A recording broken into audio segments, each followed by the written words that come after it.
Hello, you guys. It is Jasmine Allure. Welcome back to my channel. I hope you guys are having an amazing November so far.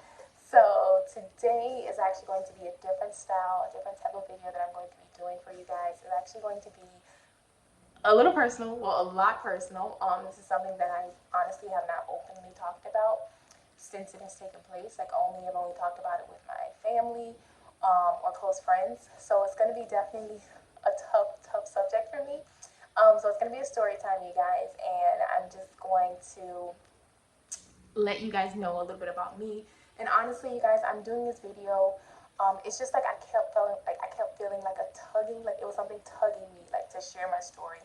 And I'm honestly doing it just in the hopes that I can help out another woman that is possibly going through this situation, has currently just like gotten out of a situation like what I went through.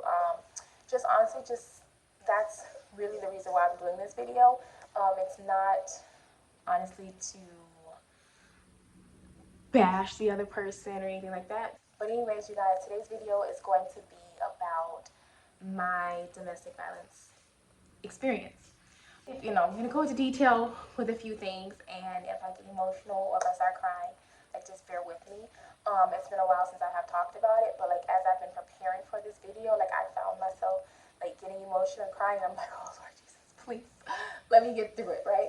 So basically, you guys, I did experience domestic violence in my previous relationship with my son's father. It was a very, it was tough. And yeah, okay, I'm gonna talk about it, right? So it was tough. It was a tough situation.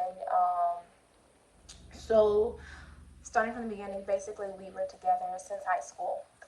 My junior year of high school, we basically like grew up together, right? So let's go back or whatever. I'm gonna go back to my 21st birthday. I did notice some signs of like say anger or he would get upset or whatever. So I'm going back to my 21st birthday. It was a situation, honestly, with my friends and I. We had a hotel. We were drinking. We were having a good time and everything, whatever. And it was a situation where I was not getting his phone call because, honestly, we were all drinking, like having a good time, right? So he came like banging on the door. It was about like some money or whatever. We had to give money to someone, and he was like extremely like angry. Like I've never seen him like this before. Like extremely angry. Never ever seen him like this before. So if it wasn't for my friend at the time, like literally stepping in between us, it probably would have been a situation that day.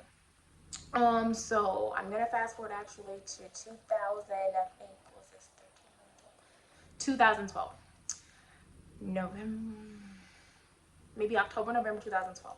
So here we are, or whatnot, life. We were actually at the time we're living his with his mom and his stepdad, right? And so it's like I kind of knew, I had an idea because I kept like getting, you have like the intuition, and I kept like getting hints, whatever, that he basically was cheating on me.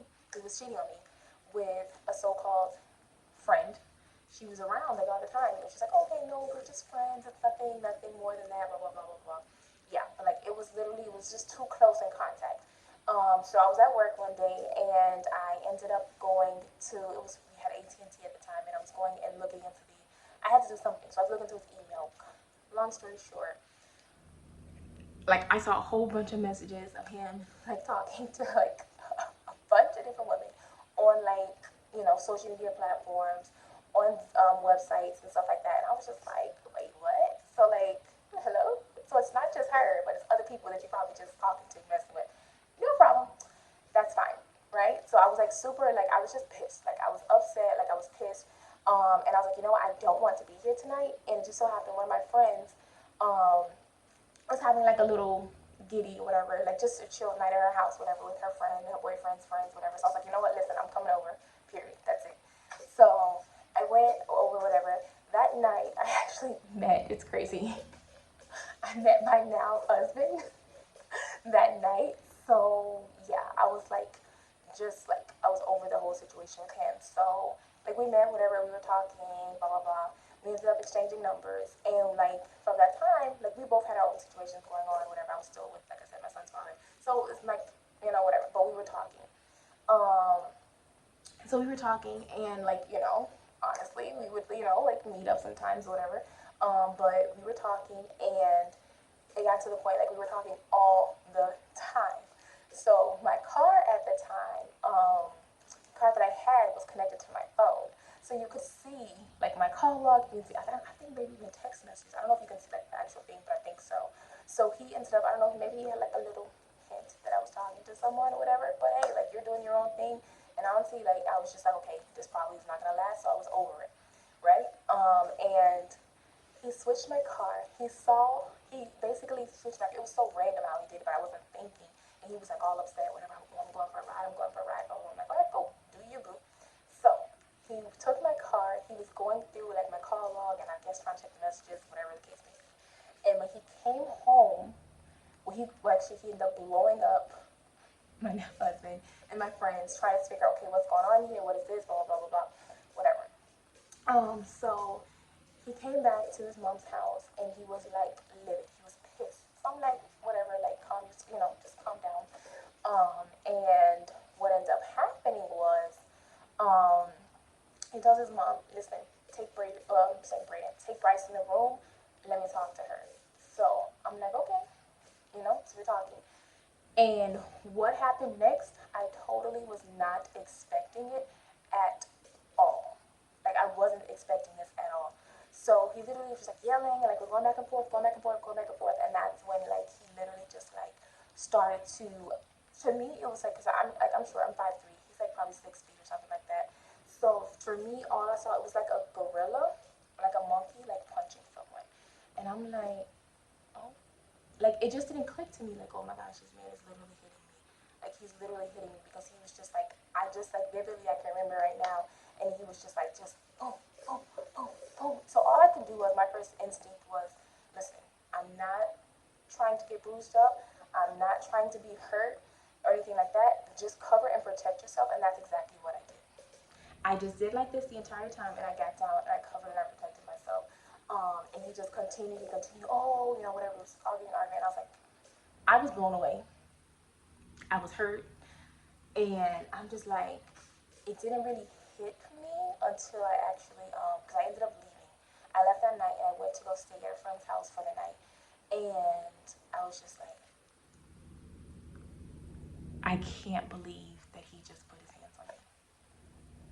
Like, I cannot believe that I just got hit, right? And it was just, honestly, I was mind blown. And the next day, it was like, oh, nothing happened. Nothing happened at all. Like, oh, you're coming home, right? You're gonna be here? Oh, and then I think we went to get ice cream or something, and it's like, okay, yeah, everything's fine. We're a family. And I was like, this is not normal. Because I've never experienced this before in my life. I've never seen that happen to anyone in my life. So I'm like, this isn't normal. You don't just, oh, everything's fine the next day.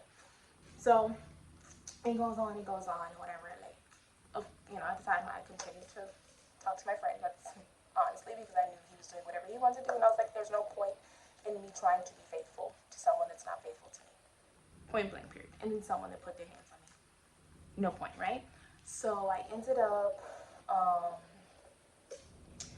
days went on, weeks went on. I think Thanksgiving went on, months went on, blah blah blah. He was still like it verbally.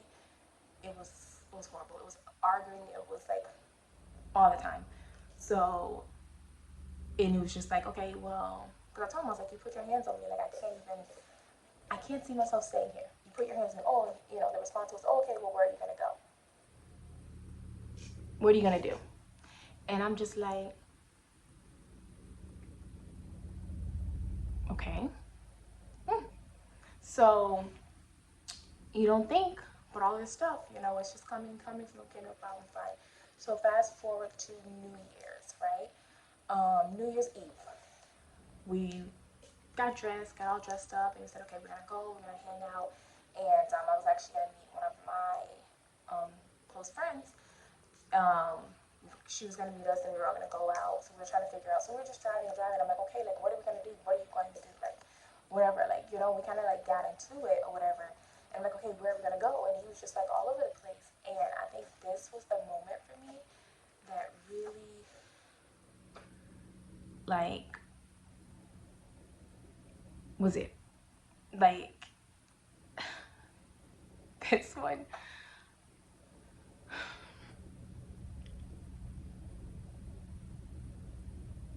really, like, it did it for me. And I don't want to cry, I'm trying not to cry, but it really did it for me. And he was like, oh, because it was his friends in the backseat, one of his best friends, and also his cousin, or whatever, and they were in the car.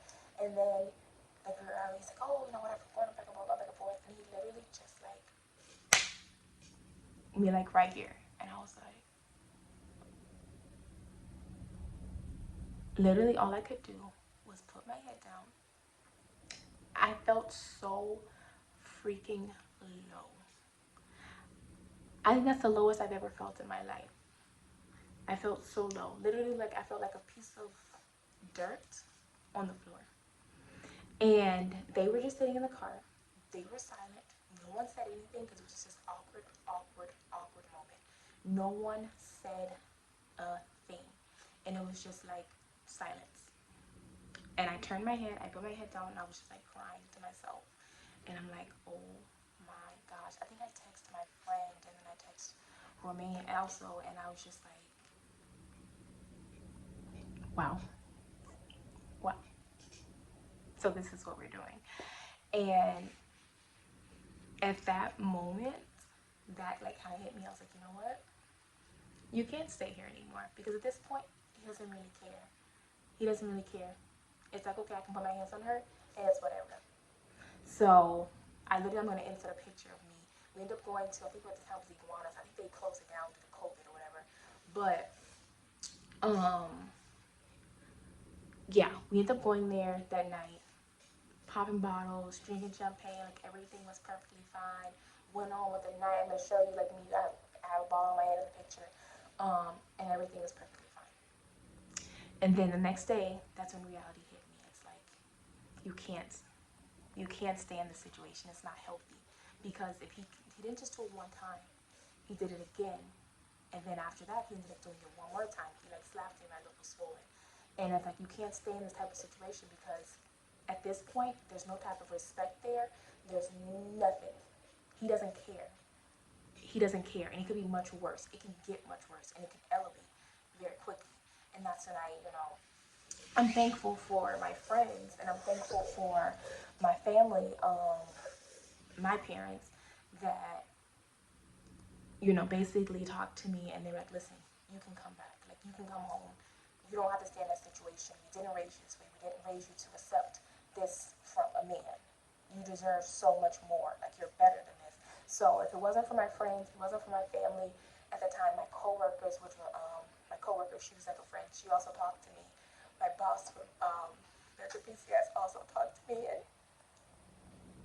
if it wasn't for them helping me, I honestly could have still been in that situation right now. And I'm so thankful, because when you're in it, like, you're just like, oh my gosh, I'm thinking about all this stuff, because everyone has good qualities, right? Everyone has good qualities. And I'm thinking, well, you know what? He's a provider. He could, he takes care of me. And, I guess he felt bad for what he did, and we had went shopping, whatever, at the time. Like, he bought me my boy's purse, like, a bunch of clothes, and all this type of stuff.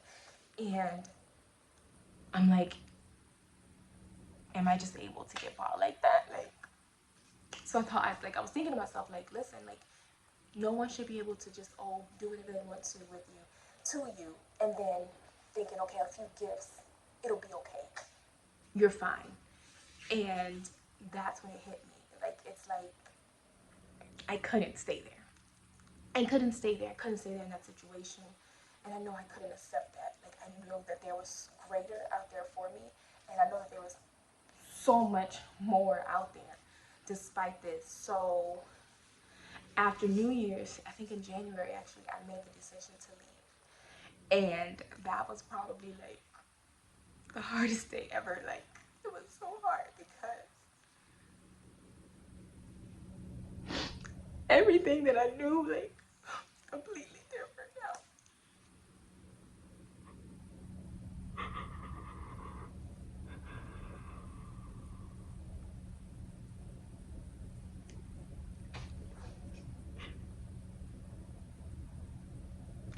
And I like, it was hard. It was hard. I remember my sister, my older sister came and she helped me like pack all my stuff up. It was totally unexpected because everyone was like, listen, you have to go. You have to go. You cannot accept this. You cannot accept mediocre. You can't accept this. And literally that day, I ended up, I packed up all my stuff. I, and I told them, like, listen, this is it. That's it. I'm done. I can't do this anymore. I can't accept what you're doing. I can't accept like this anymore. Like I can't. Yeah, okay, it was the lifestyle, whatever, whatever, that's fine. But I can't do this. Like I know that I deserve more. And he pleaded and he pleaded and he pleaded. Listen, I'll change. I'll do this. I'll do that. And like I couldn't. It was probably one of the scariest. It was so scary. Like it was so scary for me to walk away. But I walked away. And I remember him like just going like for a run, and like I remember him just bawling and bawling and bawling, and I felt bad, and I was like, oh my gosh, like I felt horrible. But then like in the back of my head, it's like, but what about you? Like you deserve so much more. What about you?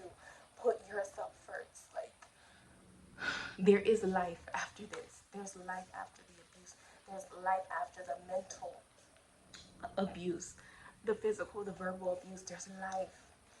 And I say this all the time, you guys. That was probably one of the worst, but the best things in life that could have ever happened to me. Because after I left that situation, I was able to find myself. I was able to fall in love with Jasmine, to actually know what Jasmine likes, what I love. Um, I felt like I found my way back to Christ.